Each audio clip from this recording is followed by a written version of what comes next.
다락방은 따뜻했다. 6월절 만찬이었다. 12명이 한자리에 모였다. 낮은 천장, 등불 여러 개, 그 아래 긴 상. 빵 냄새와 포도주 냄새가 섞였다. 나는 그분에게서 조금 떨어진 자리에 앉았다.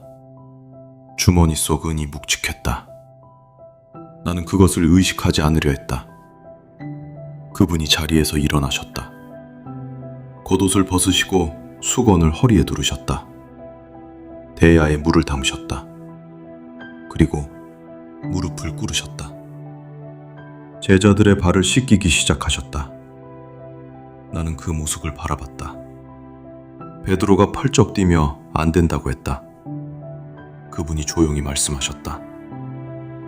베드로가 결국 내밀었다. 그분의 손이 베드로의 발을 감쌌다. 내 차례가 됐다. 그분이 내 앞에 무릎을 꿇으셨다. 나는 그분의 머리를 내려다봤다. 숙인 머리, 물에 젖은 손. 나는 아무 말도 할 수 없었다. 그분이 천천히 조심스럽게 내 발을 씻기셨다. 수건으로 닦으셨다. 주머니 속 은이 차가웠다. 나는 눈을 어디에 둬야 할지 몰랐다. 만찬이 시작됐다. 그분이 빵을 드시고 감사 기도를 드리신 후 떼어 나눠주셨다. 포도주 잔을 드셨다. 말씀하셨다. 이것은 내 몸이라고. 이것은 내 피라고. 나는 그 말씀을 들으며 빵을 받았다. 씹었다. 목으로 넘겼다.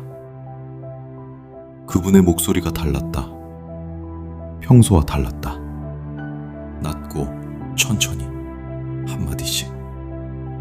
마치 마지막으로 하시는 말씀처럼. 그때 그분이 말씀하셨다. 내가 진실로 진실로 너희에게 이르노니 너희 중 하나가 나를 팔리라. 방 안이 얼어붙었다. 제자들이 서로를 바라봤다. 베드로가 요한에게 눈짓했다. 요한이 그분께 여쭤봤다. 주여, 누구입니까? 그분이 말씀하셨다. 내가 떡 한 조각을 적셔다 주는 자가 그니라. 그분이 떡 한 조각을 적셨다. 그리고 나를 보셨다. 나는 그 눈빛을 잊을 수 없다. 슬픔이었다. 분노가 아니었다. 책망이 아니었다. 그냥 슬픔이었다. 깊고 조용한. 나를 알고 있다는 눈빛이었다. 처음부터 알고 있었다는. 그러면서도 저 눈빛은 왜... 그분이 적신 떡을 내게 건네셨다. 나는 받았다. 그분이 말씀하셨다. 네가 하려는 일을 속히 하라. 아무도 그 말씀의 뜻을 몰랐다.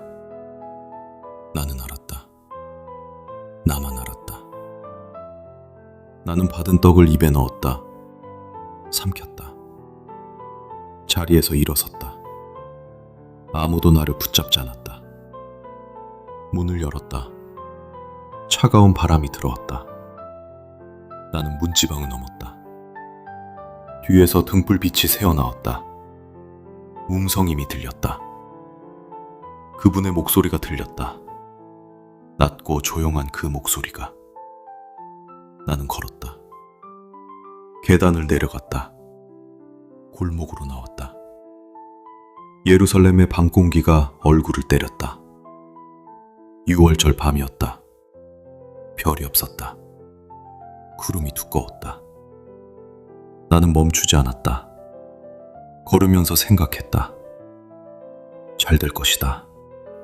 그분이 손을 드실 것이다. 공병들이 온다고 해서 그분이 잡히실 리 없다. 나는 그분의 힘을 알고 있다. 이것은 끝이 아니다. 이것은 시작이다.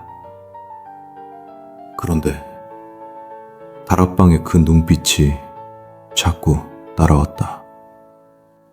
슬픔이었다. 분노가 아니라 슬픔. 나는 고개를 저었다. 빠르게 걸었다. 주머니 속 은이 걸음마다 흔들렸다. 골목이 이어지고 또 이어졌다. 어디선가 바람이 불었다.